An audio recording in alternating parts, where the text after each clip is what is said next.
ஹாலிடேஸ்னாலே அது நம்ம ஜிடி ஹாலிடேஸ் தான். GT holidays, South India's #1 travel brand.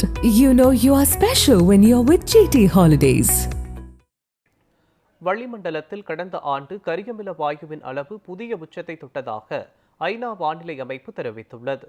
இது தொடர்பாக ஐநா வானிலை அமைப்பான WMO எனப்படும் உலக வானிலை அமைப்பு வெளியிட்டுள்ள அறிக்கையில் 2024ஆம் ஆண்டில் வளிமண்டலத்தில் கரியமில வாயுவின் அளவு இதுவரை இல்லாத வகையில் புதிய உச்சத்தை எட்டியதாக தெரிவிக்கப்பட்டுள்ளது. படிம எரிவாயு உமிழ்கள், காட்டுத்தீ போன்றவை இதற்கு முக்கிய காரணம் என்றும் அந்த அறிக்கையில் குறிப்பிடப்பட்டுள்ளது. கரியமில வாயு மட்டுமின்றி மீத்தேன் போன்ற பிற பசுமை குடில் வாயுக்களும் கடந்த ஆண்டு புதிய உச்சத்தை தொட்டதாக கூறியுள்ள உலக வானிலை அமைப்பு, இதனால் புவியின் வெப்பம் அதிகமாகி பருவநிலை மாற்றம் ஏற்பட்டது என்றும் அதிகப்படியான பேரிடர்கள் ஏற்பட்டன என்றும் தெரிவித்துள்ளது. எனவே கரியமில வாயு உமிழ்வை குறைக்க உலக நாடுகள் நடவடிக்கை எடுக்க வேண்டும் என்று உலக வானிலை அமைப்பு கேட்டுக்கொண்டுள்ளது.